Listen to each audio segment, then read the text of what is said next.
I'm going to talk about dungeon restocks real fast, and I've gone over this in the past. It doesn't have to be totally random. All right.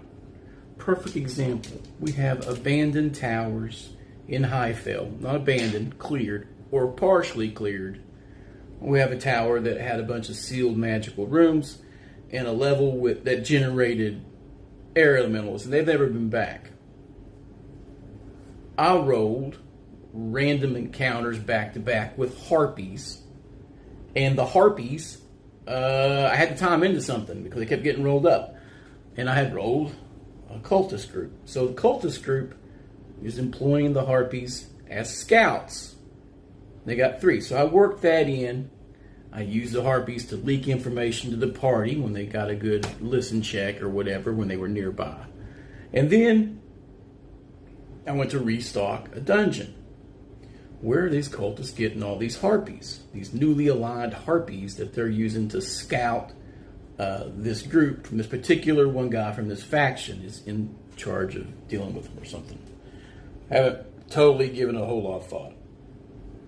But since I rolled harpies twice, and I had a tower with just like 6 or 7 rooms to be repopulated, I simply just said, I'm not rolling each individual room, because I started to do that and I kept rolling oversized creatures like cloud giants and hydras. I'm like, these won't fit in rooms.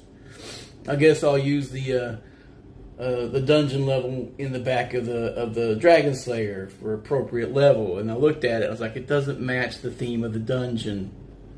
Ugh. Then I remembered the harpies. So you just rolled a harpy layer. Bam, done.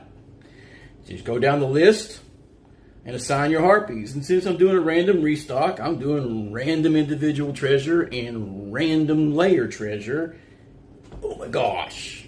Very generous. But it's kind of a high fantasy campaign. So I'm going to roll with it. And we left our last game on a big cliffhanger. And they made TPK, in which case these towers needed to be restocked from where they partially cleared them for their new characters, unless they go to some other and say, hey, we want to do this other mega dungeon, or hey, we want to do a hex crawl campaign, or hey, we want to go urban. We'll have a discussion after we resolve the cliffhanger, right? It's pretty damn grim. I see 2 options out of it, but we'll see. The dice might just totally hose them.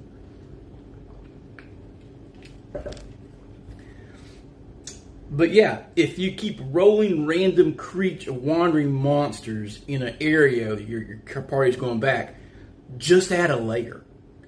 Just when you restock, go, you're not the only ones moving into the area. You keep rolling this, they got to be coming from somewhere.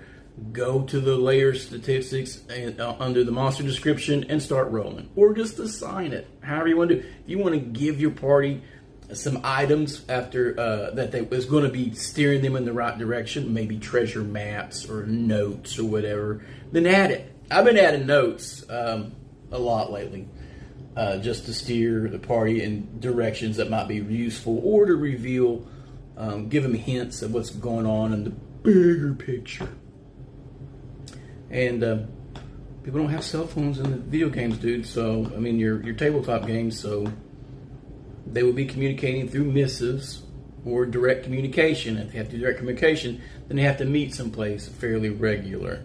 I gave one of the guys a whistle that he uses to whistle, like a dog whistle, except for harpies. I mean, it's a non-magical item on him. It might have some uses. Otherwise, it's just something to get a hold of an oddity. But I'm rolling a bunch of harpies. Bunch of them, and they pack in fat loots. I keep rolling jewelry, so these ugly hags are bedazzled in expensive jewelry. You know, kind of like the real world.